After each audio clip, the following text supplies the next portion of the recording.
Adik-adik, kita lanjutkan kembali ya. Adik-adik, apakah sudah bisa melihat share screen dari Ibu?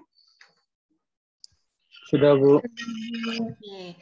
Jadi ini adalah skala rasio ya. Ini skala yang tingkatannya tertinggi, memiliki nilai dasar base value, memiliki nilai 0 mutlak. Contohnya ya, berat badan. Jadi berat badan 80 kilo itu adalah 10 kali lebih berat dari 70 kilo. Jadi 70 ditambah 10 kan 80 ya. Nah ini berlaku loh hukum aritmatika ya. Seperti penjumlahan, pengurangan, perkalian, dan pembagian. Nah, adik-adik bisa dikatakan bahwa 80 kg ini adalah 2 kali lebih berat daripada data 40 kg. Paham ya adik-adik ya? Nah, ini data rasio, ini sebagai lambang untuk membedakan, mengurutkan peringkat, memperlihatkan jarak perbedaan antara data objek. Kita bisa pakai pengolahan data, yaitu statistik parametrik dan non-parametrik. Statistik parametrik jika datanya berdistribusi normal adik-adik mengikuti kurva Gauss tadi ya. Nah, kalau non parametrik berarti datanya tidak berdistribusi normal, berarti tidak mengikuti kurva Gauss tadi datanya ya. Nah, ini adik-adik pustaka yang Ibu gunakan, ada Dahlan yang warna kuning ini. Oh, nggak kelihatan ya. Ibu on cam ya. Kalau sudah yang kedua ini biasanya Ibu tidak kelihatan lagi gambarnya adik-adik, mesti hitam gitu.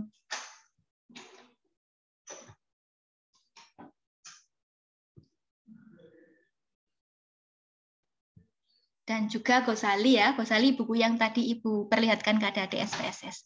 Minta tolong adik-adik beli 2 buku ini ya, nggak sampai 100.000 kok insya Allah, tapi kita dapat ilmu pemikiran beliau yang luar biasa yang kita bisa aplikasikan.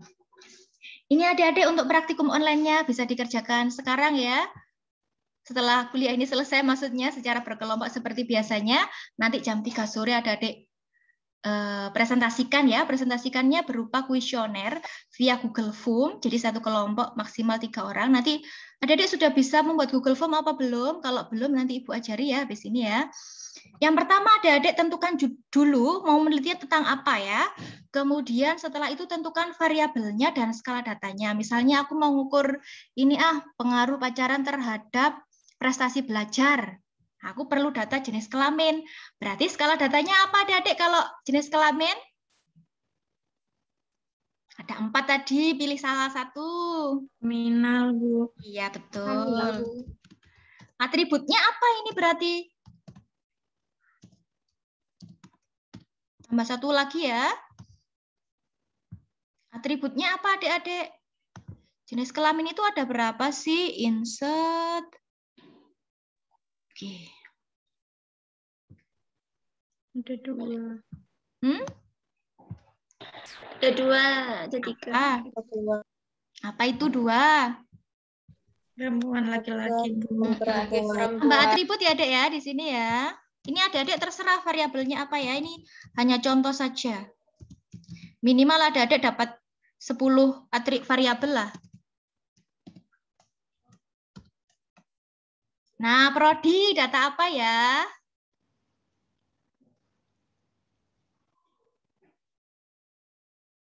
Ordinal. Apakah bidan lebih baik daripada gizi? Apakah gizi lebih baik daripada radiologi? Nominal. Nominal. Kok marah mereka ya? Nominal. Nah, ini terserah adik-adik ya.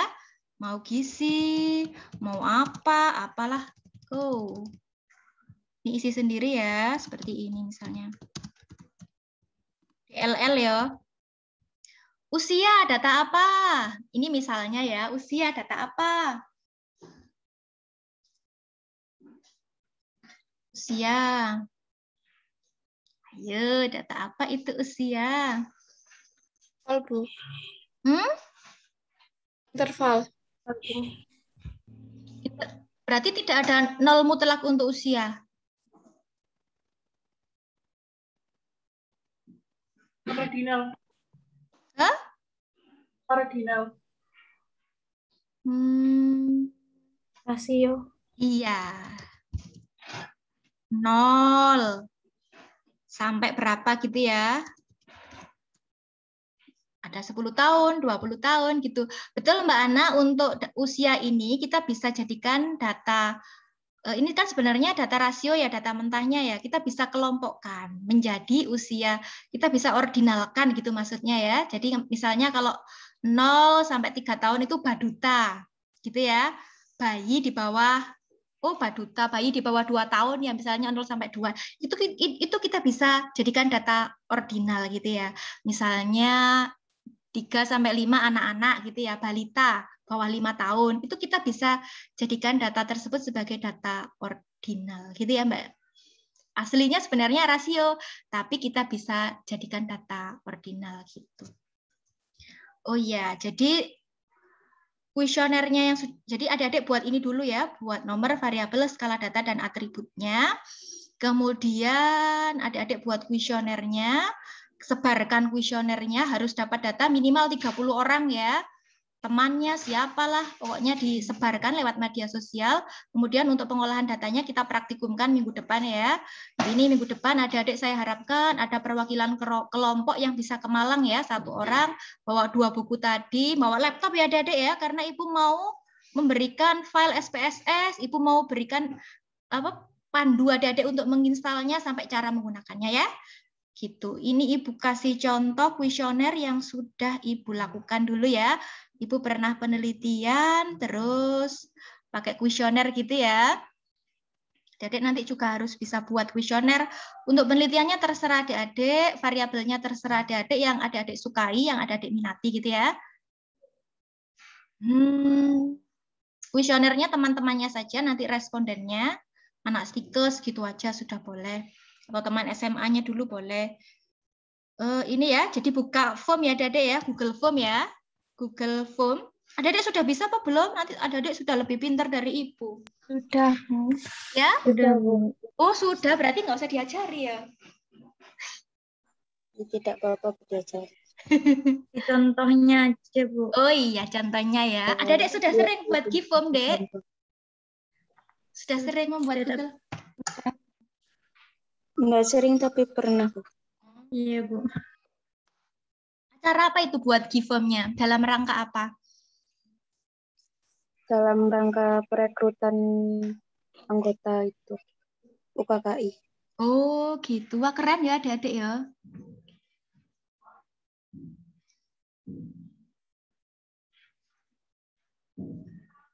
Ibu kalau penelitian biasanya juga pakai Google Form ini.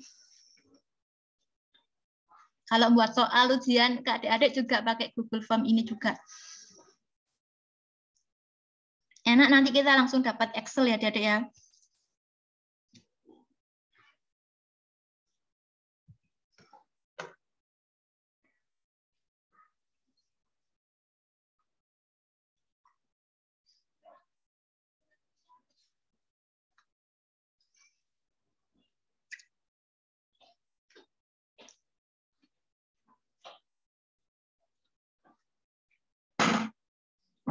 Apalagi kalau soalnya ABC-an itu enak, nggak usah koreksi, sudah langsung dikoreksikan oleh ini.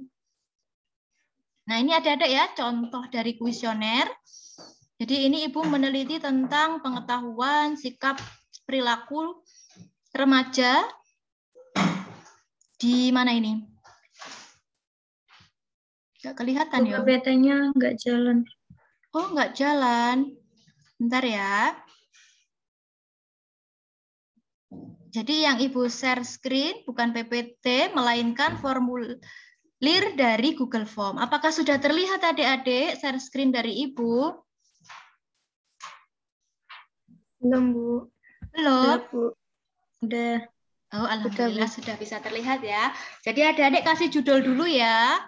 Ini mau ngambil data apa sih? Mau penelitian tentang apa sih? Baru adik-adik kasih pembukaan seperti ini, yang terhormat saudara-saudari yang hebat, atau yang terhormat teman-temanku, seperti itu di tempat. Nah ini adik-adik kasih pengantar dulu. Ini contohnya sebelumnya kami mendoakan responden ya, agar dalam keadaan sehat dan walafiat, supaya mereka mau mengisi kuesioner kita ya. Kita doakan dulu mereka. Terus kita jelaskan maksud kita mau meneliti tentang ini loh. Tujuan penelitian ini adalah untuk ini. Kalau ada tujuan penelitiannya kan untuk mendapatkan data agar bisa praktek gitu kan. Nah, kemudian targetnya itu siapa dijelaskan di sini. Kalau ini targetnya remaja. Jadi kalau umur 14 yang ngisi berarti datanya ya ibu buang. Seperti itu. Kalau ngisi 26 ya ibu buang. Tapi ini terserah adik ya, tingkatan apa sasarannya siapa. Nah, kemudian datanya ini dijamin kerahasiaannya, Ibu nggak akan menyebarkan data-data itu untuk tujuan publikasi saja. Jadi data ini hanya dimanfaatkan untuk tujuan publikasi. Kalau ada datanya tidak akan disebar kok. Cuma dibuat praktek kami dalam mengolah data itu aja, seperti itu. Terus atas kesediaan saudara-saudari menjadi responden diucapkan terima kasih. Tim penelitinya siapa? Seperti itu ya. Adik sebutkan nama kelompoknya siapa saja gitu ya. Nah ini identitas pribadi, ini boleh diisi atau tidak ya. Misalnya nama itu kalau nggak mau menyebutkan namanya ya nggak apa-apa, bisa pakai inisial saja ya. Makanya ini adalah opsional. Berapa usia Anda saat ini? Berarti itu kan data apa adik-adik usia?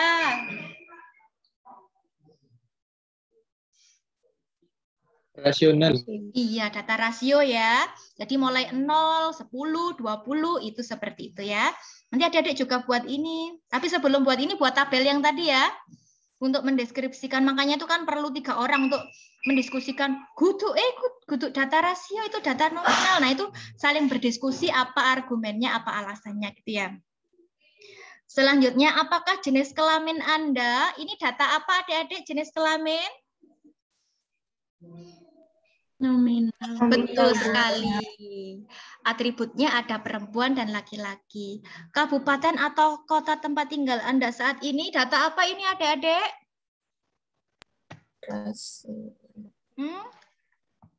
Kabupaten atau kota?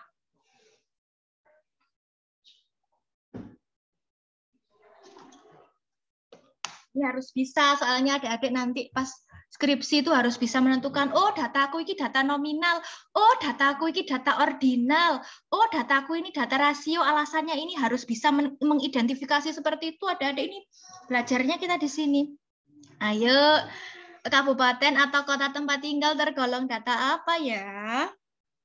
Nominal, Bu. Betul sekali. Wah, pintar sekali ya Mbak Fiona ini. Semoga yang lainnya juga ketularan ya. Kecamatan? Ayo kecamatan. Nominal. Ya, betul. Ayo yang lain jawab aja, jangan takut. Media informasi mengenai COVID? Ayo, data apa itu?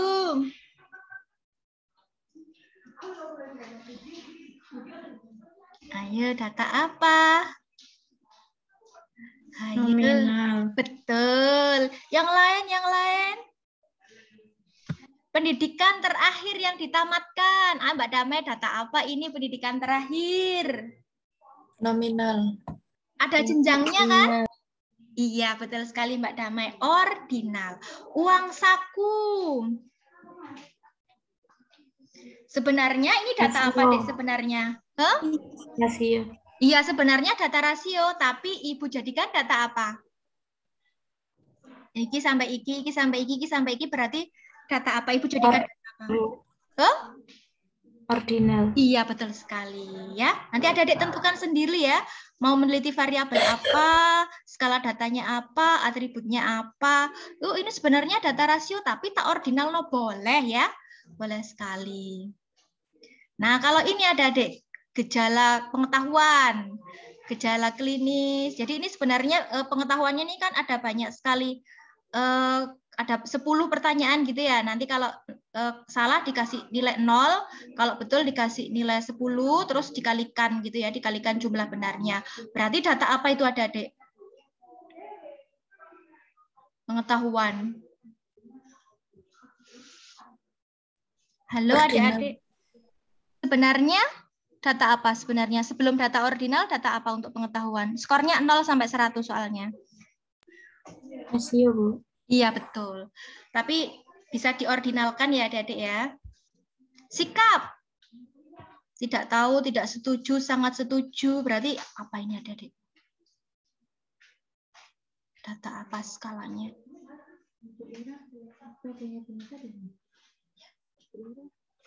Dekan itu Bu Ira? Bukan, Bu Yeni. Oh, gitu. Ya, Adik-adik, apa ya data sikap itu data apa? Ordinal. Iya, betul. Nah, untuk perilaku ada yang tidak pernah, jarang, kadang-kadang, selalu. Ayo, apa ini? Ada tingkatannya loh. Ordinal. Iya, betul. Adik-adik sudah paham ya, insya Allah ya. Bisa ya, Iya, buat Bu. kuesioner seperti ini ya. Ini praktikumnya jam 3 sore harus selesai ya. Nanti presentasi, nanti PJMK minta tolong buat link Zoom ya. Boleh link Zoom, boleh link Google Meet, terserah PJMK ya. Nanti kita gabung di situ. Nanti Ibu lewat HP saja, Ibu sebagai peserta saja. Kalau di rumah mohon maaf ya Adik-adik, Ibu matikan kameranya karena kadang-kadang ada pesan sponsor yang tidak diduga kalau di rumah ya. Baiklah Adik-adik, hari ini materinya sudah selesai. Kemudian untuk praktikumnya penjelasannya juga sudah selesai. Ada yang mau ditanyakan Adik-adik?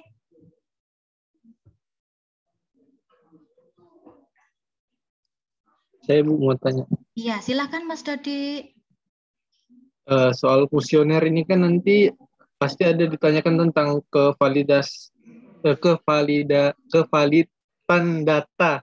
Nah, itu bagaimana menghindari data yang tidak valid, Bu? Dibuang aja Mas Dodi data yang tidak valid. Atau kan ini kita sebenarnya tujuannya hanya untuk belajar ya Mas Dodi ya. Mas Dodi buat kuesioner supaya dapat data mengenai kevalidan dan segala macam. Sementara kita abaikan dulu ya Mas Dodi ya. Nanti itu ada di bab selanjutnya ya. Bagaimana cara menguji kevalidan data, rehabilitas data itu kita akan belajar lebih lanjut. Sekarang kita fokusnya cuma belajar di bagaimana cara kita mendapatkan data sudah cukup. Mengenai valid atau tidaknya kita sementara tutup mata dulu ya Mas Dodi ya. Seperti itu. Karena fokusnya kita cuma cari data, nanti kita minggu depan belajar ngolah data. Gitu aja sebenarnya fokusnya. Kalau memang dari penelitian itu harusnya memang diuji validitas, reliabilitas seperti itu. Bagaimana Kak Dodi, apakah sudah bisa jelas? Bisa Bu, terima kasih. Cak gampang Mas Dodi, pakai validitas dan segala macam, nanti kita malah nggak jalan di praktikum 2 dan 3-nya ya. Kita selesaikan ini, nanti ternyata dataku ini tuh nggak valid loh, dataku wis valid. Nanti kita pelajari di bab selanjutnya. Oke, ini sebentar ya Adik-adik ya, Ibu mau share screen mengenai nilainya. Tadi Mas Dodi sudah bertanya, mau Ibu masukkan dulu. Share screen. Nilai. Mungkin butuh motivasi aja. Statistika ya. Penyebabnya apa Bu? Saya nggak tahu loh penyebabnya apa. Kita berencana mau sharekan fakta integritasnya, tiba-tiba program ini dia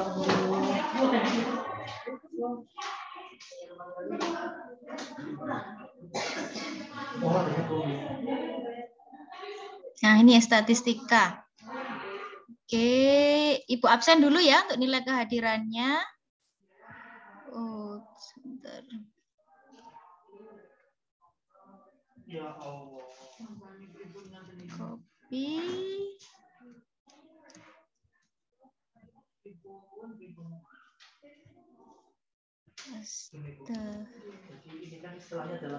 TM2 ya. Keaktifan. Kehadiran. Tadi Mas Dodi sudah bertanya dapat 100 untuk nilai keaktifan. Mas Dodi juga sudah hadir. Mbak Damai. Raise hand ya. Atau saya Bu gitu ya. Bu absen dulu. Mbak Diana. Saya Bu. Oke. Hadir. Fiona. Hadir Bu. Oke. Ana. Hadir Bu. Adel. Oh sudah raise hand. Mbak Fani. Fani. Oke, raise hand. Ninda. Oke, raise hand. Mbak Lulu. Mbak Lulu. Mana Mbak Lulu? Hadir, On. Bu. Oke, hadir. Mbak Salsa, Sanur. Mbak Salsa. Mbak Salsa? Saya. Oh, ada. Mbak Risma. Oke, raise hand. Terakhir Mbak Rosita. Oke, hadir semuanya, dapat 100 semuanya. Wah, ini ada yang bertanya lagi. Ibu buka dulu. Tek. Di kolom chat ya. Mbak Fani, kasih nilai dulu Mbak Fani, 100. Baru dijawab. Mana tadi chat? Oke. Tadi pada penyajian data numerik ada grafik error bar dan blogspot. Pertanyaan saya, blogspot digunakan untuk mengukur apa saja, Bu? Pada uji normalitas histogramnya berbentuk kurva. Apakah bentuk kurvanya itu berbeda-beda, Bu? Apakah perbedaannya? Nah, untuk pertanyaannya Mbak Fani, jadi blogspot ini digunakan untuk mengukur kuartil pertama, median, kuartil ketiga, kuartil keempat, untuk mengukur range, jadi data yang minimal sama data yang maksimum, untuk mengukur data yang outlier atau data yang di luar pencaran atau ring-nya itu ya Mbak Fani ya. Nah, uji histogram itu bentuk kurvanya harus kurva Gauss tadi ya, yang bentuknya adalah seperti ini, seperti lonceng kemonceng itu ya. Nah, kalau datanya seperti itu berarti datanya adalah berdistribusi normal.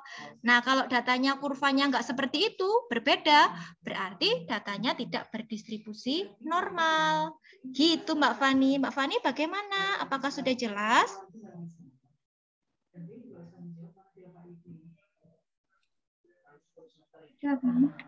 Oke. Selanjutnya Mbak Lulu. Ibu beri nilai dulu Mbak Lulu ya. Dapat 100 juga. Mbak Lulu. Kamila Lulu ya. Nah, pertanyaan dari Mbak Lulu ini, maksud sifat ditambah pada skala interval itu apa ya, Bu? Nah, jadi gini ya, Mbak Lulu, untuk data tadi ada 2 kelompok, yaitu data kategorik dan data kategorik dan data numerik. Data numerik ada 2 ya, data interval dan data rasio. Nah, untuk data interval ini yang tidak memiliki nol mutlak, tapi kita bisa jumlahkan ya, misalnya 70 ditambah 13. Nah, itu kan ada angka-angkanya, itu bisa ditambahkan. Jadi, itu bisa mengikuti kaidah aritmatika. Bisa dijumlah, bisa ditambah, bisa dikurangi, bisa dikalikan, karena itu memang angka gitu ya Mbak Lulu ya. Mbak Lulu bagaimana? Apakah sudah bisa dipahami Mbak Lulu? Iya, Bu. Terima kasih. Ini Mbak Salsa ya bertanya ya. Sebentar ya Mbak Salsa. Bu beri nilai dulu untuk Mbak Salsa. Wah, kok sulit ya. Nah, ini Mbak Salsa bertanya. Salsa. Izin bertanya, data ordinal itu apakah jarak datanya sama semuanya? Iya, jaraknya adalah data sama ya. Misalnya ada skala Likert, itu kan ada suka, tidak suka, sangat suka, itu ada jaraknya seperti itu. Ada tingkatannya. Rentangnya itu biasanya memang sama ya. Misalnya SD 3 tahun, SD 6 tahun, kemudian SMP 3 tahun, seperti itu ada jarak-jaraknya. Gitu Mbak Salsa. Apakah bisa dipahami Mbak Salsa? Bisa. Sekarang Mbak Damai ya. Mbak Damai, Mbak Ninda, Mbak Fiona, Diana, dan Adel. Hampir semuanya ya. Mbak Damai dulu diberi nilai dulu Mbak Damai.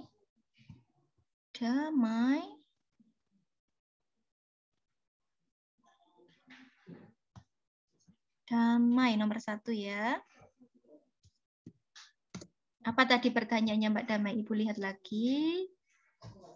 Oh. Damai. Skala apa yang paling sering digunakan dalam bidang gizi? Keempat-empatnya sering digunakan ya Mbak Damai ya, jadi tergantung penelitiannya apa. Misalnya nominal itu juga sering, ordinal juga sering. Kalau yang interval ini jarang ya, suhu misalnya IPK itu jarang digunakan interval. Yang rasio itu sering, misalnya kadar protein, kadar lemak, kadar glukosa, seperti itu Mbak Damai. Mbak Damai, apa sudah bisa dipahami? Bisa Bu, terima kasih. Selanjutnya Mbak Ninda ya. Ninda. Ini sudah ketemu. Mbak Ninda, pertanyaannya, selain kuesioner, apakah ada yang lain Bu dalam mengambil data dengan cepat? Nah, bisa juga mengambil data ini kita ngukur langsung ya, misalnya kayak pengukuran antropometri, oh tinggi badannya sekian, berat badannya sekian, itu kita bisa ukur langsung.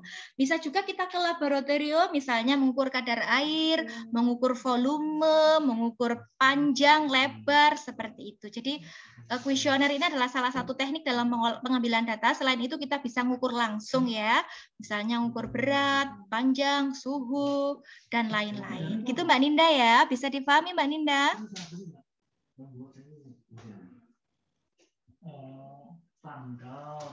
Mbak Ninda, apakah sudah jelas? Yang mana tuh? Oh, gini. Yang mengkondisikan di tempatnya. Fiona, bukan dalam skala ordinal mempunyai tingkatan dalam mengukur loyalitas kepuasan. Nah, kalau saya mengisi kuesioner nanti itu kan jawabannya menggunakan pemeringkatan. Apakah itu juga skala ordinal? Iya, Mbak, kalau menggunakan pemeringkatan itu juga ordinal. Seperti tadi uang saku, ada uang saku yang 0 sampai 10 itu misalnya rendah. Misalnya 10 sampai 50 sedang, di atas 100 tinggi. Ya Mbak Fiona ya. Mbak Fiona, apakah sudah bisa dipahami? Baik Bu, terima kasih. Sekarang Mbak Diana ya. Oke, Mbak Diana bertanya, Bu, mengapa data rasio itu bisa diordinalkan? Bisa. Karena kalau dengan data ordinal kan ada tingkatannya. Kalau rasio kan rentangnya terlalu tinggi ya, 0 sampai 100 gitu ya. Nah, kita untuk bisa membaca dan juga mengambil kesimpulan, itu kita ordinalkan. Oh, ternyata tingkat pengetahuannya rendah. Oh, ternyata tingkat pengetahuannya sedang. Oh, ternyata tingkat pengetahuan yang tertinggi adalah yang ini, yang paling tinggi adalah yang baik, seperti itu. Itu adalah alasan kita menggunakan,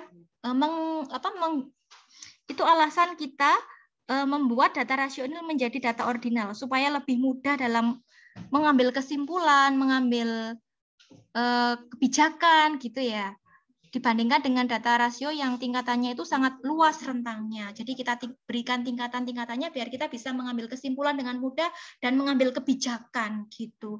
Nah, kalau tidak diordinalkan tentu saja akan lebih sulit ya Mbak Diana ya untuk pengolahan data selanjutnya untuk pengambilan kesimpulan seperti itu Mbak Diana.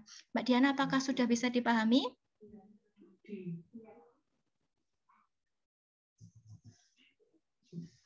Mbak Diana?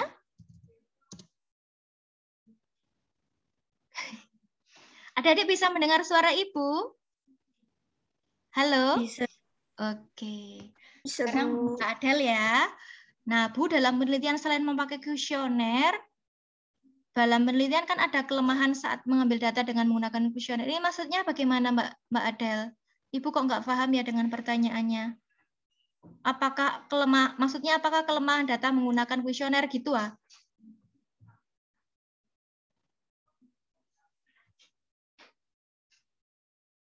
Mbak Adel? Mbak Adel mana? Mbak Adel? Mana Adel? Aku nggak paham pertanyaannya, Del. Adel? Mbak Adel? Mbak Adel? Iya, silakan Adel.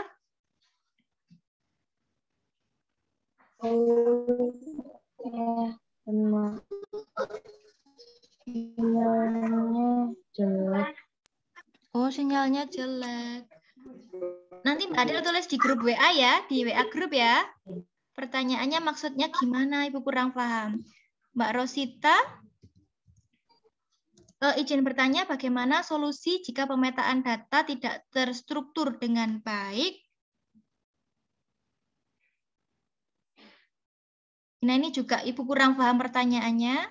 Mbak Risma, untuk data numerik yang tidak berdistribusi normal, apa bisa diulang kembali, Bu? Kurang paham. Jadi kalau tidak berdistribusi normal, itu nggak apa-apa, adik-adik, jangan diganti-ganti ya datanya ya.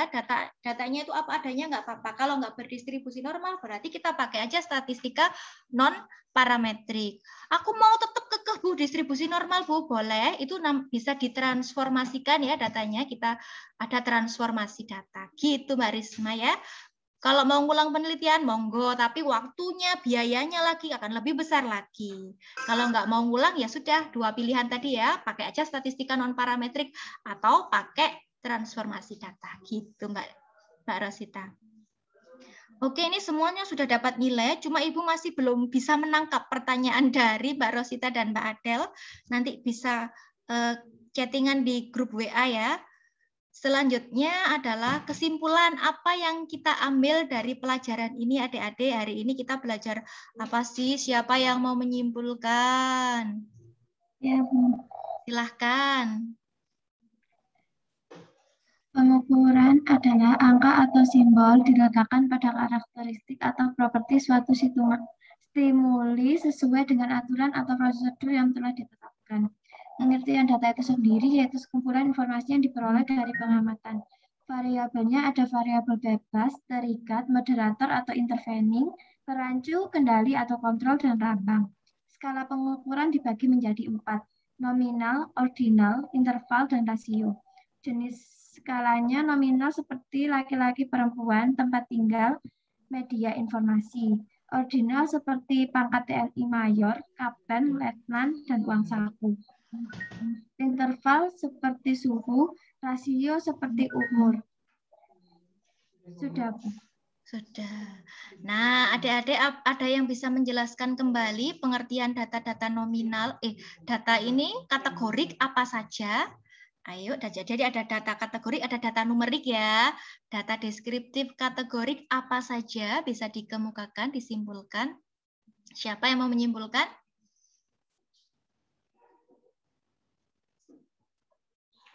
Mas Dodi bisa minta tolong untuk Mbak Fiona, silakan Mbak Fiona dulu. Ya Bu, jadi untuk dalam deskriptif kategorik itu ada nominal dan ordinal. Kalau untuk data yang numerik itu ada rasio sama interval, Bu. Kalau Mas Dodi bisa menyimpulkan dengan kata-kata sendiri, apa ya bedanya antara data kategorik dan data numerik itu?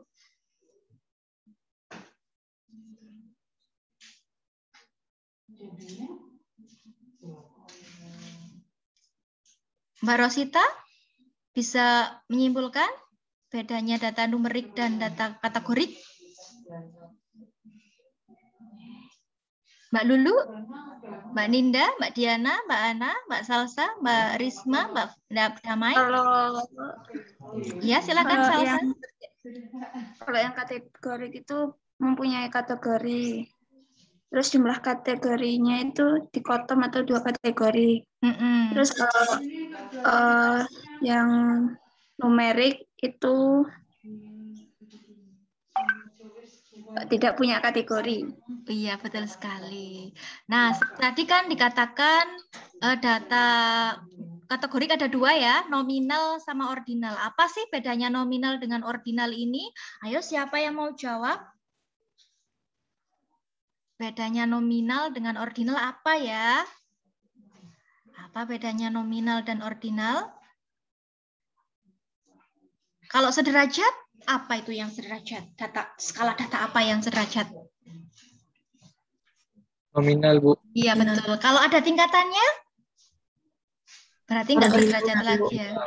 Apa, Pak Lulu? Ordinal. Hah? Apa? Ordinal, Bu. Ordinal, bukan dinal ya. Ordinal. Apa enggak? Saya nggak kedengaran ornya ya. Nah, bedanya data interval dengan data rasio apa? Ayo bedanya interval sama rasio. Ada yang tahu bedanya data interval sama rasio? Rasio mempunyai nol mutlak, yang interval tidak, Bu. Betul sekali. Baiklah adik-adik sudah hebat, sudah semangat dalam kuliah hari ini. Ibu ucapkan terima kasih. Kita beri aplaus untuk kita semuanya. Oke. Baiklah adik-adik, kurang lebih mohon maaf ya. Semoga apa yang kita pelajari hari ini bermanfaat dan barokah ya, bernilai ibadah. Kita sudah belajar bersama. Nanti jangan lupa presentasi lagi jam 3 sore untuk kuesioner ya. Jadi setelah ini selesai, adik langsung tancap gas, semangat lagi untuk mengerjakan tugas praktikumnya ya. Praktikum online, tadi buat tabel-tabel. Tetap semangat ya. Buat tabel, terus buat kuesionernya sekalian, terus istirahat. Setelah itu presentasi jam 3 sudah jadi kuesionernya ya. Jadi maksimal adik buat 10 variabel ya datanya tadi yang kita dapatkan. Seperti itu. Baiklah, sampai ketemu jam 3 sore. Wassalamualaikum warahmatullahi wabarakatuh. Tetap semangat, semoga diberikan kesehatan dan kelancaran ya dalam segala aktivitasnya. Semangat siang. Siang, Bu. Waalaikumsalam warahmatullahi wabarakatuh. Terima kasih. Terima kasih, Bu. Terima kasih, Bu. Sama-sama.